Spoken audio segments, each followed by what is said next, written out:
Hello.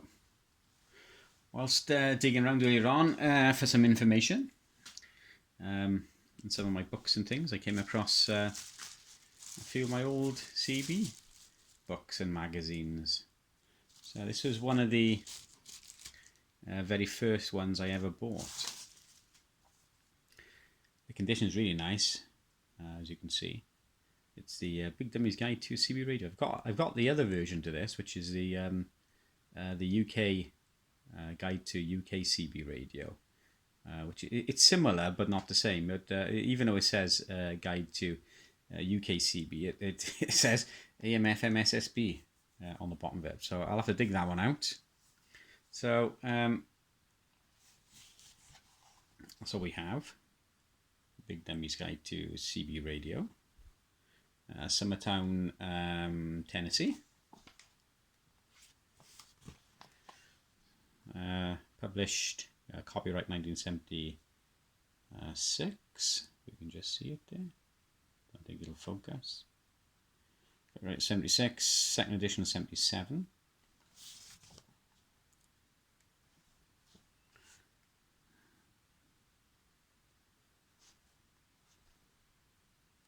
So it goes through jargon.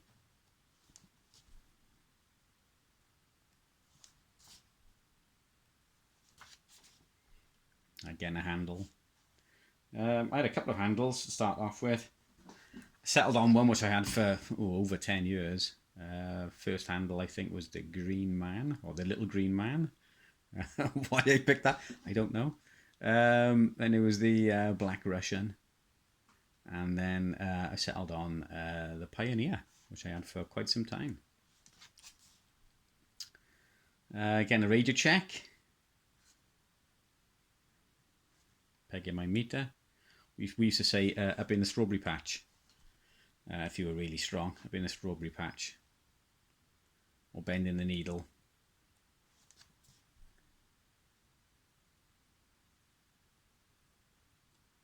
So we got channel 9 and channel 19. And yeah, channel 19 was the truckless channels. Channel 19 was emergency. Some 10 codes.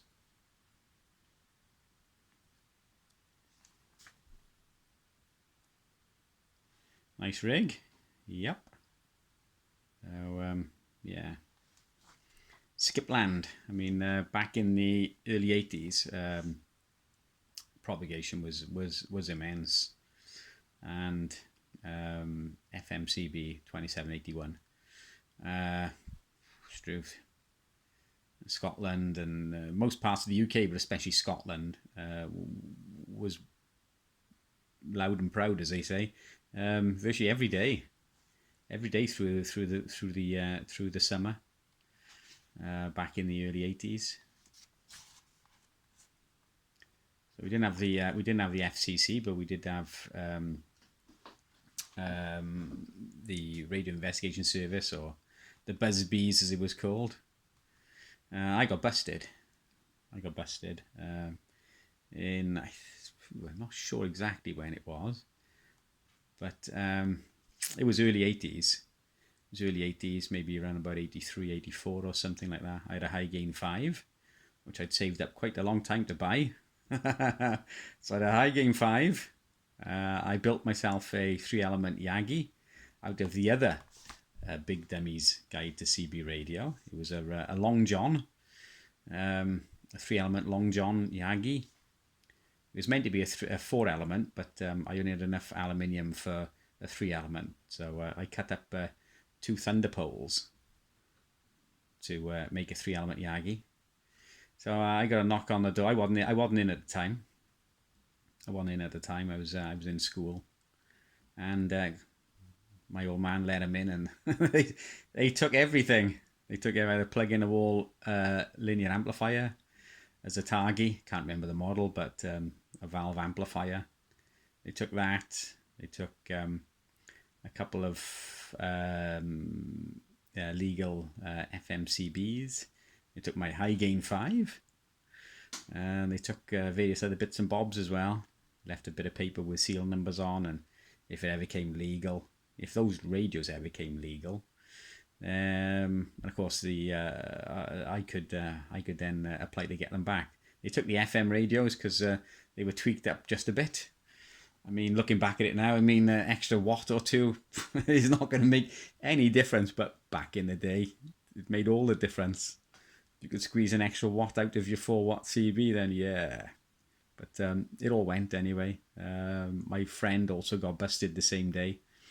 They took his brand new. It was brand new. Present grant. They took his present grant off him. Anyway, yeah, that's the FCC, or the Busbies, as it was over here, the Home Office.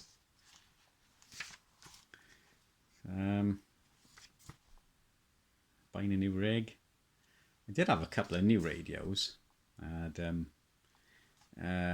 think what they were now. A couple of Rotel 220s, 240s. Binnerton Speedway. My nan bought me a Binnerton Speedway for my birthday because she wanted me to have a legal radio. And when I think it was Comets, when Comets was closing down, they were selling off Rotel 220s and 230s for next to nothing, like 20 quid each or something. So I bought a couple of them. So this runs through specifications, modulation type, spurious emissions, all that sort of thing. Buying a used rig, installing your CB. Mounting the antenna on the car and how the metal body of the car affects the radiation pattern. Base loaded coils. All it is just a chunk of wire wound around to keep the electrical length a quarter wave, but the physical length a lot shorter. Coax. How to the SWR, or SWR as they call it, but the VSWR antenna. If you don't have a power supply, using a trickle charger with a battery. Make sure you get the wires on the right battery post. Yes, definitely. Gain. A big misconception with a lot of CB antenna is the gain, and how much manufacturers overstate the gain. So yeah, I mean, the famous one is the Antron 99 with 9 dBs of gain over a banana. So yeah, there we go. I did actually build one or two of these antennas in here. Let's have a look what we got here. Tuning at the bottom of your rig. The basic block diagram of a radio.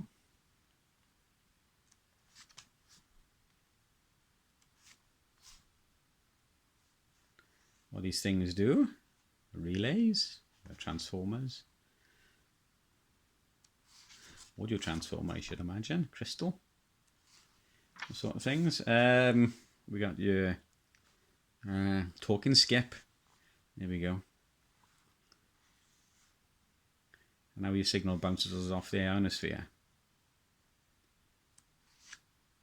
So amplifiers.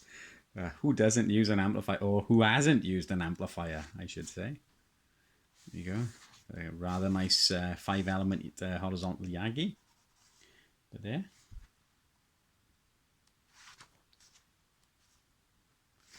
VSWR meters. Or TVI. I used to give some TVI to the neighbours. I don't think it's a major issue these days. I don't think it's a major issue these days with things like satellite television and internet TV, that sort of thing. So, over to you. A bit of a troubleshooting guide.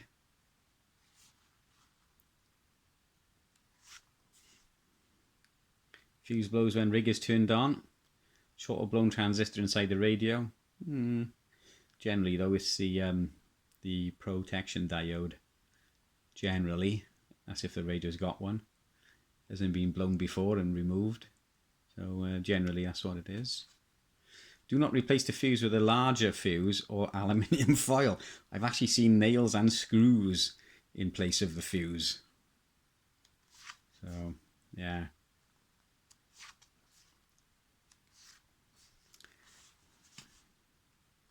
Soldering coax connectors. You do actually need a high wattage soldering gun.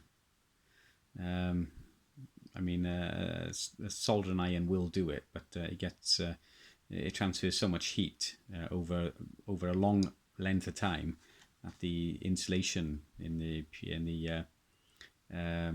PL plug starts to melt. The center pin starts to wobble about in the insulation. So frequencies, obviously these are the FCC band. They weren't legal in the UK when this was out, 26965 to 27405.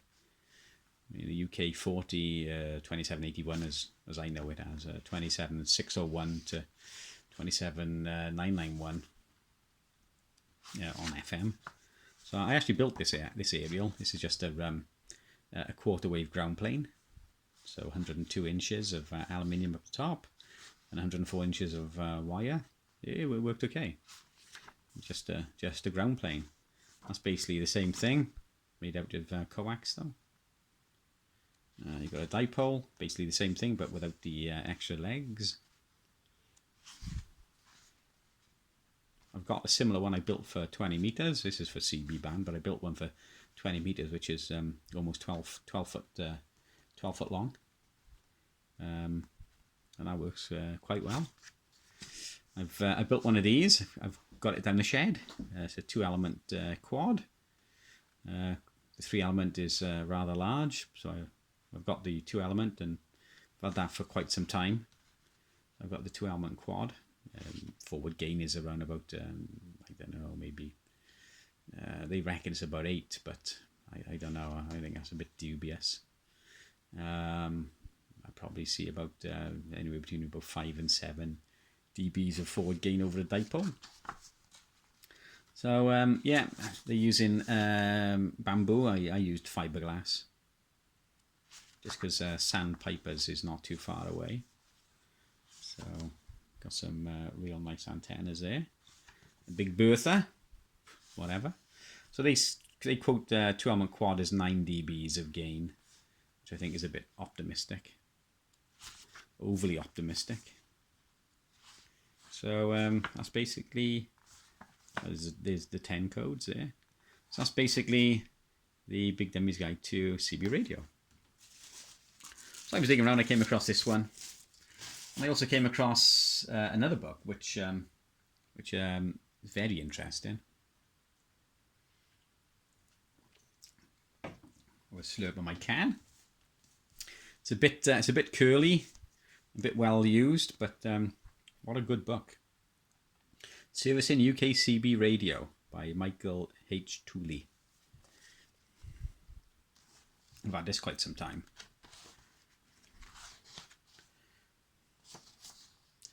Principal Lecturer, Department of Technology, Brooklands Technical College. So this came out in 83, or first published in 83.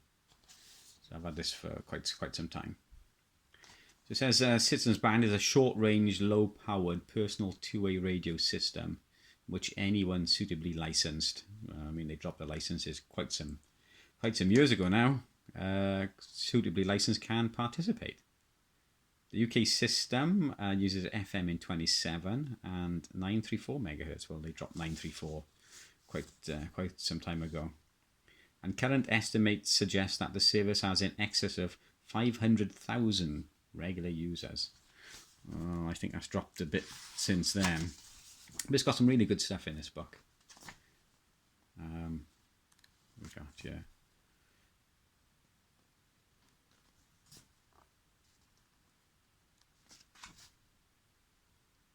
The old CB2781 stamp. Ooh, one on this Midland 2001. I built a couple of things out of this. One of them is the if I can find it. It does work quite well. Let me see if I can find it. That's it. Is the power supply. It does about 3 amps or so with the transformer, which is on there, but it will do more. It will do more with a slight variation on the circuitry. But it works really well. And it shows you how to make a RF power meter.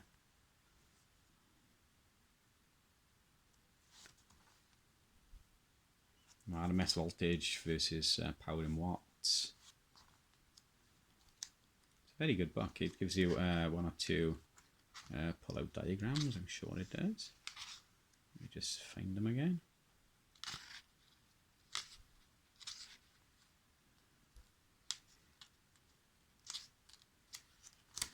There we go. There's some diagrams there. We got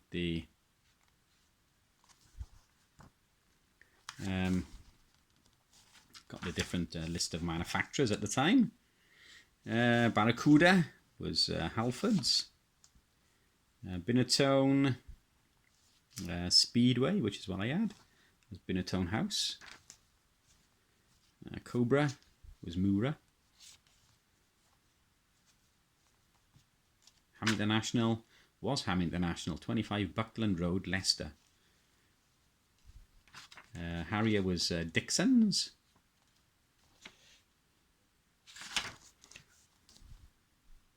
We've got, I had an Interceptor, TC300. Awful radio. To Radiomobile, Goodwood Works. Ranger, Autumn Products. Realistic was Tandy. To Oscar, South Midlands Communications, SMC. What else we got? Yeah, Shogun. Quite nice radios. I did like the Shoguns. York was Woolworth Stores. York. And then it runs through different chassis. The Amstrad 901. Been to Route 66. Cybernet Beta 2000. Fidelity 1000. Fidelity 2000. Fidelity 3000. Wow. Like the Fidelities. And yeah, JWR. Low TX40. Shogun. I really like the Shogun. What Class V radio it was. York 861. Basically the same chassis as the 863 and the Rotel 220, 230, 240. Had a CBX and CB. Most of the Cybernets were like that. Most of the Cybernet chassis. So there was that. There was that one. Also dug out. This is a book I used quite a lot. It was the CB Radio by Lou Franklin. It's well used.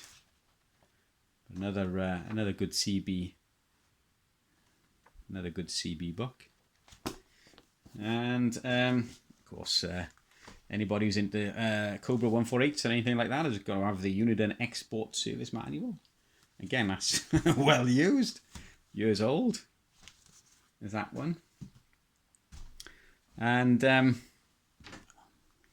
just a general electronics book then, which I dug out as well. Gives you voltages and drawings and diagrams and things, and that sort of stuff. So yeah, go back to the Big Dummies guide though. This was the one of the very first books I ever bought. I'll dig out the other one when I can get a bit of time, which is the UKCB version of this book, which has got AM, FM, SSB on there. That's quite a good book as well. So there we go. Bit of nostalgia, trip down memory lane. Thanks for watching.